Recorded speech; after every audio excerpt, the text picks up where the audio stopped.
조국의 미래인 후대들을 위한 사업을 국사 중에 제일 국사로 내세우며 후대들을 위한 사랑의 경륜을 펼쳐가시는 경리하는 아버지 김정은 원수님의 태양의 품속에서 온 나라 아이들의 밝고 명랑한 웃음소리가 끝없이 울리고 있습니다.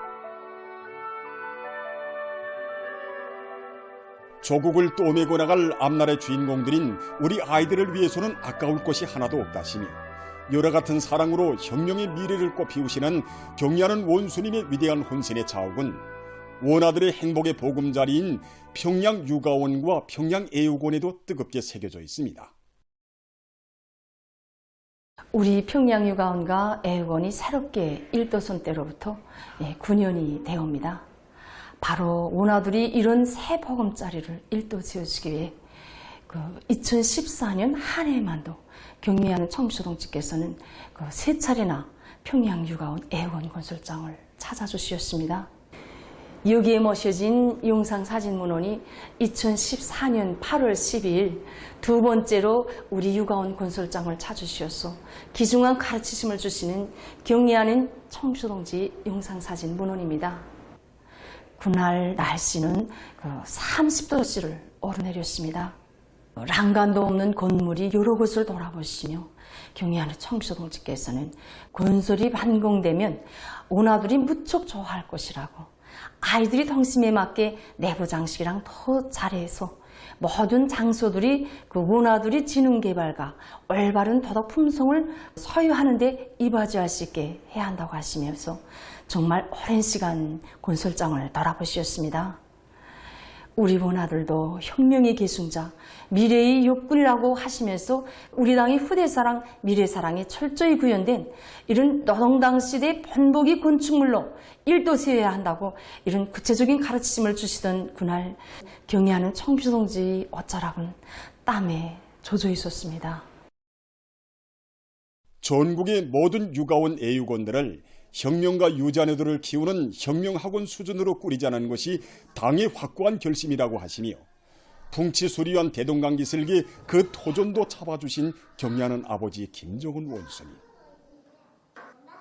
후대들에게 사랑을 기울이면 기울일수록 혁명의 명맥은 더욱 굳건히 이어지고 휘황한 내일은 그만큼 앞당겨지게 된다고 하시며 완공된 그날에도 또다시 찾아주시어 바치신 경리하는 원수님의 위대한 혼신의 자욱자욱을 평양 애육원의 교양원들도 가슴 뜨겁게 새겨안고 있습니다.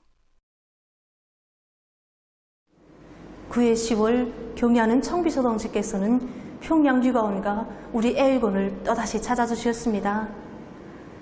애육원에 들어서시는 순간부터 경리하는 청비서동지께서는 원아들을 위한 이처럼 훌륭한 보금자리는 세상에 없을 것이라고 부모 없는 원아들에게 제일 좋은 멋쟁이 집을 안겨주게 되니 하늘의 별이라도 따온 것 같다고 거듭 만족해 하셨습니다. 그때 우리들도 경리하는 청비서동지께서 새로 지어주신 원아들의 보호에서 일하게 된 힘을 감추게 됐습니다.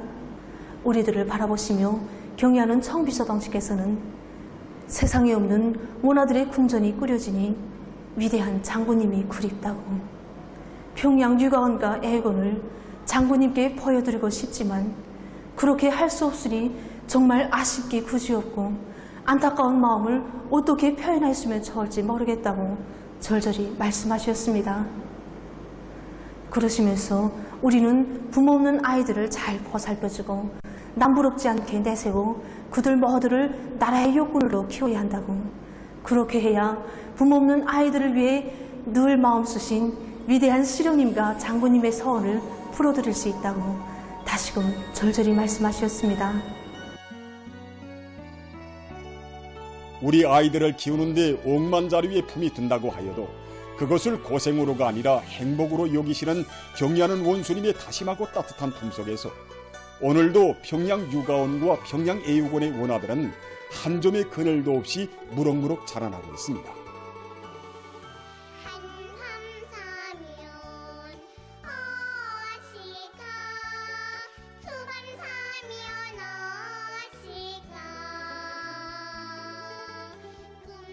수백만의 아이들이 있는 곳은 우리 당의 자식복이라고 자라나는 새 세대들을 위해서라면 그 어떤 막대한 부담도 고생도 기꺼이 짊어질 것이라고 하신 경리하는 아버지 김정은 원수님의 숭고한 후대 사랑 속에 이 땅에서는 아이들을 위한 제부가 끝없이 늘어나고 후대들의 행복의 웃음소리는 더 높이 울려 퍼질 것입니다.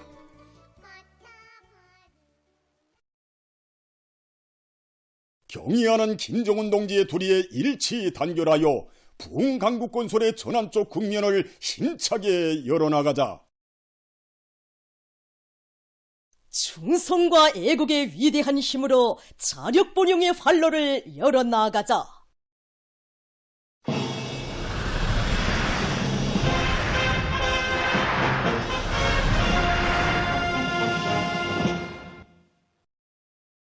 당 제8차 대회와 당 중앙위원회 전원회의들의 결정 관철에 떨쳐 나선 함흥 용예군인 수지일용품 공장의 일꾼들과 노동계급이 당과 수령에 대한 끝없는 충실성과 불타는 조국애를 지니고 부강조국 건설에 지혜와 열정을 다 바쳐온 전세대 용예군인들의 투쟁 정신을 이어 일터마다에서 생산적 악량을 일으키고 있습니다. 공장의 전세대 용예군인들은 지난 기간 혁명의 꽃을 계속 피워야 한다고 하신 위대한 수령님들의 교시를 삶과 투쟁의 좌우명으로 삼고 화선 병사 시절의 정신과 투쟁 기풍으로 솔비들을 현대화하는 것과 함께 소비품 생산을 활성화해서 인민생활 향상에 적극 이바지했습니다. 1953년 5월 25일 태어난 우리 공장의 첫 세대 용예군인들은 전하의 불빛 속에서도 전후 사회주의 절마 대고조 시기에도 우리 당이 경제 건설 노선을 높이 받들고 하선 시절의 그 병사의 자세로 나라의 수지용품 생산에서 혁신을 일으켜 천리마 공장의 영예를 지녔으며 그 과정에 천리마 기술도 많이 배출되었습니다. 전하의 불빛 속에서부터 오늘에 이르는 70여 년간 공장은 위대한 수령으로다 경리하는 정비서 동지 사랑과 믿음 속에 자랑스러운 노동을 고를 수 있었습니다. 조남한 전쟁 시기 우리 공장은 부상병들로 조직되었는데 그때 당시 그들은 최고사령관 등지 명령을 간철하기 전에는 죽을 권리가 없다는 각오를 가지고 싸우는 전선에 필요한 전시물자를 만들어 보관했습니다. 그때 생산 현장이라는 건 반터굴이었고 설비라는 건 양정기 2대와 풀무 1대뿐이었습니다. 그것도 적들이 비행기 폭격 속에서 전시물자를 생산해서 전쟁 승리에 이바지하였습니다. 그리고 전후 전례마 대고조 시기에는 수십 대의 설비들 자체 힘으로 만들어 해마다 인민경제개혁을 3배 더 넘쳐 수행하는 자랑찬 기적을 창조했습니다. 공장에 많이 달라진 생산 작품과 생활 환경을 보면서 그 설비 하나하나, 기대 하나하나에 전세대 용예군인 동지들이 바친 피와 땀, 그 고결한 정신세계에 대해서 자주 들여다보게 됩니다. 전세대 용예군들이 숭고한 정신세계를 따라배워 올해의 민경제계획을 어떻게나 기어이 완수함으로써 혁명의 꽃을 계속 피워갈 결심입니다. 당 중앙위원회 제8기 제8차 전원회의 결정을 철저히 관철해서 교육사업에서 실질적인 존재를 가져올 요리안고 교육부문의 일꾼들과 교육자들이 사업을 혁신적으로 전개해 나가고 있습니다. 올해의 이중용예 붉은기 학교 칭호 쟁취를 목표로 내세운 모란봉구역 전승서학교에서는 교원들의 자질 향상에 품을 들이면서 학생들에게 폭넓은 지식을 원리적으로 인식시킬 수 있는 새 교수 방법 창조에 보다 큰 힘을 넣고 있습니다. 주의 집중력이 부족한 서학교 학생들이 지루감과 권태감을 느끼지 않으면서도 주의 세계를 주의 깊게 관찰하고 또 무엇인가 알고 싶어하는 학습 태도를 가지도록 그리고 배움에 대한 의욕과 적극성을 불러일으키는 데 도움을 줄 수 있게 교수안도 작성하고 또 교표물도 제작하도록 하였습니다. 특히 서학교 교원들은 교수 특성에 맞게 모든 과목에 대해서 완전히 정통해야 하기 때문에 과목별로 전문 교원들을 붙여가지고 정상적으로 강습을 주어서 다방면적인 지식을 소유하도록 하고 있습니다. 학생소년궁전, 학생소년회관 과학기술 서조원 경연이 만경대 학생소년궁전에서 진행되었습니다. 이번 경연은 모든 학생들을 다방면적인 인재들로 키울 데 대한 당의 교육 정책을 높이 받들고 학생소년공전, 학생소년회관 과학기술 서조원들을 한 가지 이상의 기술을 능숙하게 활용해 나갈 수 있는 높은 지적 능력과 창조적 능력의 소유자로 준비시키는 데 목적을 두고 진행되었습니다. 기초과학 경연, 외국어 경연, 프로그램 작성 경연, 다매체 제작 경연 등 다양한 방식으로 나뉘어 진행된 이번 경연은 과학기술 서조원들이 지난 기간 서조 활동을 통해서 키워온 지혜와 재능을 남김없이 발휘하고 보다 많은 지식과 경험을 나누는 좋은 계기로 됐습니다.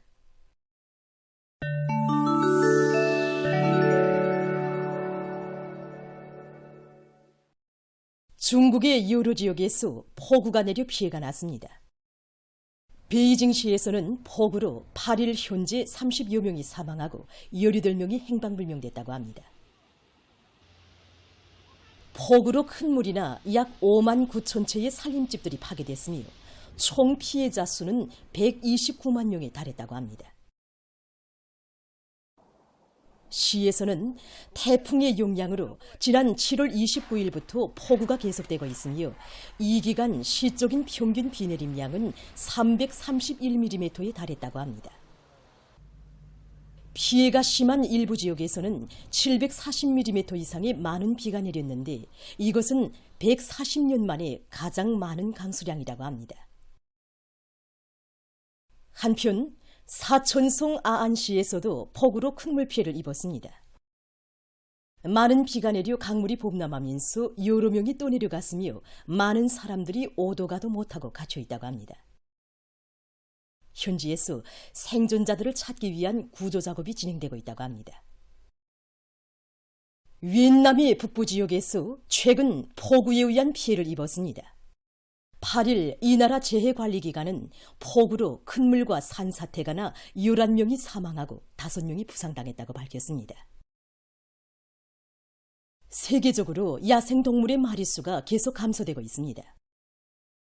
최근 국제자연보호연맹이 밝힌 자료에 의하면 탄자니아와 케니아에서 소식하고 있는 마사이 기린이 졸멸 위기에 처해 있다고 합니다.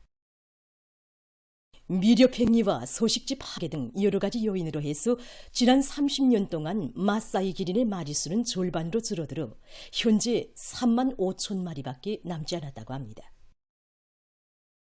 마사이 기린은 원래 번식 속도가 뜬 데다가 불리한 소식지 조건으로 해서 아종들 간의 잡종 번식이 이루어지지 못해서 생활력도 매우 약하다고 합니다. 국제자연보호연맹은 마사이 기린을 졸멸 위기에 처한 동물 목록에 올리고 이를 보호하기 위해 노력할 것을 호소했습니다.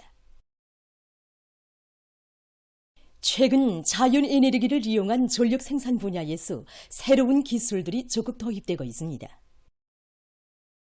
이것은 파도를 이용해서 전기를 생산하는 수중발전기입니다.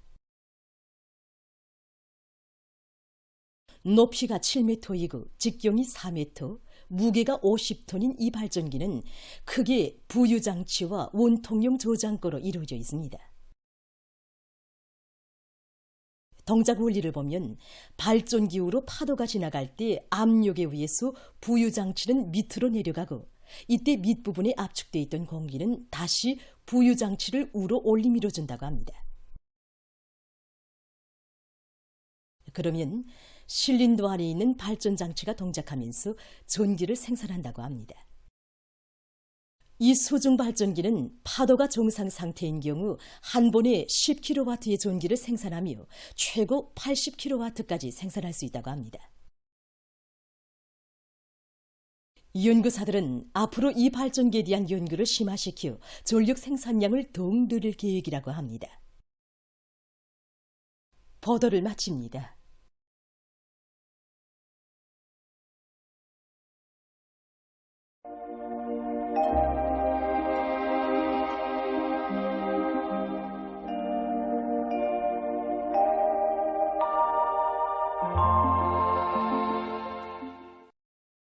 날씨를 알려드리겠습니다. 어제에 이어서 오늘도 태풍 6호의 영향을 직접 받아서 동서안의 일부 지역에서 샘바람이 불고 동해안의 일부 지역에선 폭우를 동반한 많은 비가 내렸습니다. 동해 바닷가의 일부 지역에선 평균 50cm 이상의 해일도 관측됐는데 특히 거성과 원산에서의 해일 높이가 각각 93cm, 72cm로서 그중 높았습니다. 태풍의 영향으로 인한 어제와 오늘 더별 비 내린 상태를 보면은 동해안 지역에서 그중 많았는데 특히 라선시와 강원도, 함경 남북도 순서로 많은 비가 내렸습니다. 특히 거성에서는 337mm, 안변에서 231mm, 문촌 218mm, 원산 200mm를 비롯해서 강원도 여러 지역에서 폭우를 동반한 많은 비가 내렸습니다. 그리고 센바람도 불었는데 원산을 비롯한 강원도의 일부 지역과 낙원에서 한때 초당 10m 이상의 강풍이 분 곳을 비롯해서 동서안의 여러 지역에서 센바람이 관측됐습니다. 오늘 평양의 낮 최고 기온은 25도로서 평년보다 5도, 어제보다는 3도 낮았습니다. 아침 최저 기온은 23도였습니다. 오늘 밤이 저기압골의 영향을 받겠습니다. 그래서 북부 내륙의 여러 지역에서 흐려서 산발적으로 비가 내리겠습니다. 평양시를 비롯한 그 밖의 지역은 비가 내리겠습니다. 내일은 저기압골과 습한 바다 공기의 영향을 받겠습니다. 그래서 함경북도 여러 지역과 라선시에서 때때로 비가 내리고 북부 내륙의 대부분 지역에서는 대체로 흐리겠습니다. 평안북도, 함경남도, 강원도 여러 지역과 자강도, 평안남도의 일부 지역에서 비가 내린 후 대체로 흐리고 평양시를 비롯한 그 밖의 지역은 새벽에 비가 내린 후 대체로 흐렸다가 오후와 밤 사이에 한때 산발적으로 비가 내리겠습니다. 현재 여러 지역에서 자주 비가 내리는 조건에서 농업부문에서는 침수된 곳들에서의 물길 정리와 고인물 빼기와 함께 빗바람에 의해서 넘어진 농작물들에 대한 생육보장 대책을 철저히 세워야 할 것입니다. 내일 아침 기온이 제일 낮은 지방은 백두산으로서 9도 정도겠습니다. 낮 기온이 제일 높은 지방은 안악지방으로서 32도 정도로 예견됩니다. 그럼 지방별 날씨를 알려드리겠습니다. 평양시 남동풍이 3 내지 6m로 불고 대체로 흐려서 새벽과 저녁 한때 비가 내리겠습니다. 내일 아침 최저 기온은 23도, 내일 낮 최고 기온은 30도 정도로 예견됩니다. 백두산 미리용 남동풍이 3 내지 6m로 불고 새벽에 흐렸다가 오전부터 점차 개인 후 밤에 다시 흐리겠습니다. 해산시 남동풍이 3 내지 6m로 불고 새벽에 흐렸다가 오전부터 점차 개인 후 밤에 다시 흐리겠습니다. 강계시 남동풍이 3 내지 6m로 불고 대체로 흐리겠습니다. 총진시 남동풍이 4 내지 7m로 불고 때때로 비가 내리겠습니다. 함흥시 남동풍이 3 내지 6m로 불고 오전까지 때때로 비가 내린 후 오후부터 대체로 흐리겠습니다. 원산시 남동풍이 3 내지 6m로 불고 오전까지 때때로 비가 내린 후 오후부터 흐리겠습니다. 신의주시 남동풍이 3 내지 6m로 불고 오전까지 비가 내린 후 오후부터 대체로 흐려서 밤 한때 비가 내리겠습니다. 평송시 남동풍이 3 내지 6m로 불고 새벽에 비가 내린 후 오전부터 대체로 흐려서 저녁 한때 비가 내리겠습니다. 사리원시 남동풍이 3 내지 6m로 불고 새벽에 비가 내린 후 오전부터 대체로 흐려서 오후 한때 비가 내리겠습니다. 해주시 남동풍이 3 내지 6m로 불고 새벽에 비가 내린 후 오전부터 대체로 흐려서 오후 한때 비가 내리겠습니다. 개성시 남동풍이 3 내지 6m로 불고 새벽에 비가 내린 후 오전부터 대체로 흐려서 오후 한때 비가 내리겠습니다. 내일 조선동해에서는 남동풍이 7 내지 10m로 불다가 4 내지 7m로 불고 물결은 0.5 내지 2m로 일겠으며 때때로 비가 내리겠습니다. 조선 소위에서는 남서풍이 7 내지 10m로 불다가 남동풍이 4 내지 7m로 불고 물결은 0.5 내지 1.5m로 일겠으며 때때로 비가 내리겠습니다. 모레 조선동해에서는 북동풍이 7 내지 10m로 불고 물결은 0.5 내지 1.5m로 일겠습니다. 조선 소위에서는 남풍이 4 내지 7m로 불고 물결은 0.5 내지 1m로 일겠습니다. 계속해서 8월 13일부터 18일까지 예견되는 날씨를 알려드리겠습니다. 13일과 14일에 저기압거리 영향으로 대부분 지역에서 비와 소낙비가 내리고 특히 13일에 평안북도의 일부 지역에서 14일에는 평안북도와 자강도의 일부 지역에서 폭우도 내릴 것으로 예견됩니다. 15일부터 18일까지 불안정한 대기와 습한 바다 공기의 영향을 받겠습니다. 그래서 15일과 16일이 북부 내륙과 동해안의 여러 지역에서 17일과 18일에는 북부 내륙의 여러 지역에서 비가 내리겠습니다. 이 기간에 전국 일평균 기온은 평년보다 높을 것으로 예견됩니다. 그럼 이 기간 예견되는 지방별 날씨를 보시겠습니다.